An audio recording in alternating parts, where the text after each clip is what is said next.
नमस्कार साथियों, एक बार फिर से प्रमोद एस्ट्रो वर्ल्ड में आपका बहुत बहुत स्वागत। आज हम आपको हस्तरेखा की बजाय एस्ट्रोलॉजी की तरफ लेकर चलते हैं। यहाँ पर हम सबसे पहले कुंडली क्या है, उसके घर कितने हैं और कैसे देखी जाती है, इस पर हम विचार करेंगे। अगर यह विचार करना आपको आ गया तो आप किसी भी व्यक्ति के कुंडली को आराम से देख सकते हैं। उसके जीवन के पास्ट, प्रेजेंट और फ्यूचर सब तक बड़े आसानी से पहुंच सकते हैं। तो आइए हम कुंडली को खोलते हैं। अगर कुंडली के अंदर जब आप प्रवेश करेंगे तो सबसे पहले पाएंगे कि कुंडली में बहुत सारे घर होते हैं। ये जो घर होते हैं ये बहुत ही काम के घर होते हैं। असल में देखा जाए तो ये हमारे जीवन के घर होते हैं। आप देख पाएंगे कि कुंडली के 12 घर होते हैं और ये 12 घर हमारे जीवन में बहुत महत्वपूर्ण भूमिका निभाते हैं। तो सबसे पहले घर के बारे में आपको बताने जा रहा हूँ। जो सबसे पहला घर होता है उसे हम लग्न कहते हैं। और लग्न यानी मैं, सेल्फ, अपने तन के बारे में यहाँ से देखा जा सकता है। यानी आपके शारीरिक स्ट्रक्चर के बारे में यहाँ से विस्तार से जानकारी प्राप्त की जा सकती है कि आप कैसे कद काठी के होंगे, लंबे होंगे, नाटे होंगे, बौने होंगे या और भी कुछ। तो लग्न अपने आप में बहुत महत्वपूर्ण होता है और लग्न का बलवान रहना हमारे लिए बहुत ही जरूरी है। अगर लग्न कमजोर रहा तो हम बीमार ग्रस्त हो जाएंगे और शारीरिक पीड़ा से भी ग्रसित हो सकते हैं। लग्न के पश्चात हम मूव करते हैं दूसरे घर की तरफ। दूसरा घर बहुत ही महत्वपूर्ण होता है। दूसरा घर धन का होता है। दूसरा घर कुटुंब का होता है। कुटुंब से रिलेशन कैसे रहेंगे उसका होता है। दूसरा घर वाणी का होता है। हम किसी के साथ जब वार्तालाप करते हैं तो कड़वी भाषा का प्रयोग करेंगे या मधुर भाषा का। तो यहाँ से हमें ये भी पता चलता है कि हम किस तरह के बात व्यवहार वाले व्यक्ति होंगे, हमारे पास किस मात्रा में धन आएगी। इसके पश्चात चलते हैं तीसरे घर पर।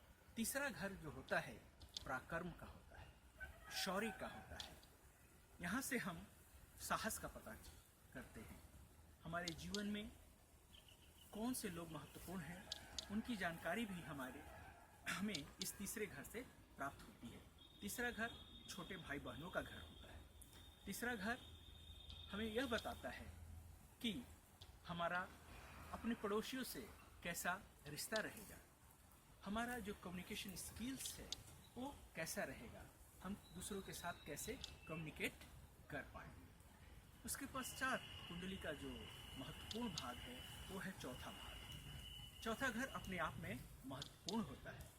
चौथा घर केंद्र का घर है और इसे माता का घर भी कहा जाता है। माता का घर यानी सुख का घर, अर्थात हमारे जीवन में कैसा सुख प्राप्त होगा, ये सारी चीज़ें हम चौथे घर से प्राप्त कर सकते हैं। हमारे जीवन में जमीन आएगी, धन आएगा, वाहन आएंगे, सुख संपत्ति, बिल्डिंग का सुख होगा कि नहीं, इन सारी चीज़ों की जानकारी हम आराम से चौथे घर से प्राप्त कर लेते हैं। चौथे घर के पश्चात हम बढ़ते हैं पांचवें घर की तरफ। पांचवें घर जो होता है संतान का घर होता है। पांचवा घर विद्या का घर होता है, अध्ययन का घर होता है, बच्चों से सुख का घर होता है।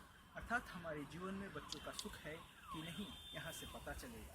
कितनी मात्रा में अध्ययन हम प्राप्त करेंगे, ऊंचे जाएंगे कि साधारण शिक्षा ग्रहण कर पाएंगे या उस ग्रहण करने के समय हमें किस प्रकार की कठिनाइयाँ आएगी, तो सारी जानकारी हमें पांचवा घर से मिल जाता है। पांचवा घर त्रिकोण का घर है और अपने आप में महत्वपूर्ण और बहुत ही पावरफुल घर होता है। पांचवें घर के पश्चात छठे घर की तरफ बढ़ते हैं। छठा घर रोग, रिपु, शत्रु, ऋण, इन सब का होता है। यहाँ से डेली वेजेज के बारे में भी हमें जानकारी मिल जाती है कि हम नौकरी करेंगे या व्यवसाय करेंगे। नौकरी करेंगे तो किसके अधीन काम करेंगे, हमारा व्यवहार कैसा होगा। यहाँ से हमें अपने मामा के बारे में पता चलता है, छोटे मामा की मृत्यु के कष्ट के बारे में भी यहाँ से पता चल जाता है। तो ये है छठवां घर। छठवां घर के बाद होता है कि यहाँ से अगर किसी को आप ऋण दे रहे हैं तो वो ऋण आपको वापस मिलेगा या नहीं मिलेगा। अगर इस घर पर शुभ ग्रहों की दृष्टि जैसे बृहस्पति की दृष्टि रहती है तो आप ऋण देकर भी प्राप्त कर सकते हैं, ऋण देकर उसे उपार्जन कर सकते हैं या दिया हुआ पैसा आपको लौट सकता है।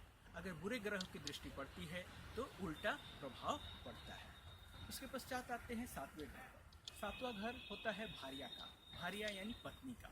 सातवां घर होता है रिलेशन का, बिजनेस का, हमारे दूसरों के साथ कैसे संबंध रहेंगे, इन सब का पता हम सातवें घर से लगा लेते हैं। सातवां घर अपनी मृत्यु का भी होता है, क्योंकि दूसरा और सातवें घर ये दोनों ही मारक घर कहलाते हैं। तो अपनी मृत्यु का अगर हमको पता करना है तो सातवें घर से आराम से पता कर लेते हैं। इसके साथ साथ हमारे जो दूसरों के साथ संपर्क हैं उसकी अच्छी जानकारी, डीप नॉलेज अगर हमको चाहिए तो वो भी सातवें घर से मिल जाएगी। और यह तीसरा सबसे केंद्र का कुंडली का महत्वपूर्ण घर है, क्योंकि यह केंद्र में स्थित है।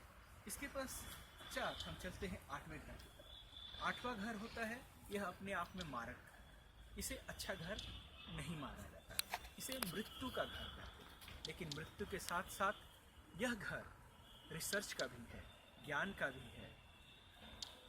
यहाँ से डीप नॉलेज, तंत्र मंत्र, विद्या, गुढ़ विषयों की जानकारी सब यहाँ से प्राप्त होती है। यहाँ पर अच्छे ग्रह हैं तो अच्छा परिणाम देते हैं अपनी तरह से, और बुरे ग्रह रहते हैं तो भी कोई फर्क नहीं पड़ता, क्योंकि बुरा ग्रह तो बुरा प्रभाव देंगे और वैसे भी यह कुंडली का बुरा घर ही माना जाता है, मृत्यु का घर। उसके पश्चात चलते हैं नौवें घर पर। नौवां घर धर्म का होता है, नौवां घर भाग्य का होता है। हमारा धर्म कैसा रहेगा, हमारा भाग्य कैसा रहेगा, हम आगे क्या कर पाएंगे, इन सारी जानकारी को हम अपने नौवें घर से प्राप्त कर लेते हैं। हम देश में रहेंगे या विदेश गमन करेंगे, वहाँ से क्या लाभ प्राप्त होगा, इन सब की जानकारी नौवें घर से हो जाती है। क्योंकि भाग्य हमारे कुंडली का सबसे महत्वपूर्ण भाग है और हमारे जीवन का भी। हमारा भाग अच्छा होगा या बुरा होगा, कौन से ग्रह इसमें रहेंगे, ये सारी जानकारी यहाँ से प्राप्त होगी और आगे की दिशा को भी निर्देशित करेगी। भाग्य के बाद आता है कर्म का स्थान। 10वां घर कर्म का होता है, प्रोफेशन का होता है।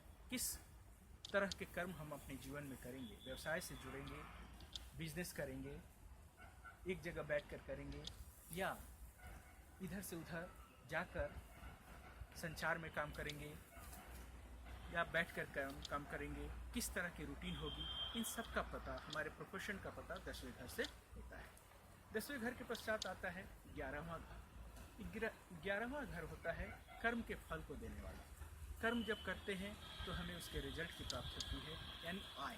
तो 11वां घर आय का होता है, हमारे जीवन में कितनी आय होगी, कितनी संपत्ति होगी, इन सब की जानकारी इससे प्राप्त होती है। हमारे जीवन में क्या प्राप्त होने वाला है, इसकी जानकारी भी 11वें घर से मिलती है। 11वें घर से हमें संपत्ति की जानकारी मिलती है, अपने पुत्रों के बारे में जानकारी मिलती है कि वो कैसे रहेंगे, हमारे साथ उनका कैसा संबंध रहेगा। इसके पश्चात आता है 12वां घर। 12वां घर आय के बाद व्यय होता है, जीवन के बाद मृत्यु होता है। तो 12वां जो घर है व्यय का है, विच्छेद का है, कभी कभी कारागार का भी घर यह माना जाता है। ये हमें विदेश तक भी ले जाता है और जो हम कमाई किए हैं उसको कैसे खर्च करेंगे, कैसे सही कामों में या गलत कामों में, इसका पता हमें अपने 12वें घर से पता चलता है। तो 12वां घर हमारी कुंडली का सबसे महत्वपूर्ण घर है। तो इस तरह से हमने कोशिश की कि आपको अपने कुंडली के 12वें घर की अच्छे से जानकारी दी जाए। अगर हम अपने आप में इन घरों को बारीकी से निरीक्षण करते हैं तो सारी जानकारियाँ अपने आप हमारे पास आ जाती हैं। तो दोस्तों, अगर यह आपको अच्छी लगी तो लाइक कीजिए, सब्सक्राइब कीजिए, अपने दोस्तों के साथ शेयर कीजिए और इसके अगले वीडियो में इसके बाद की जानकारी दी जाएगी। तब तक के लिए धन्यवाद।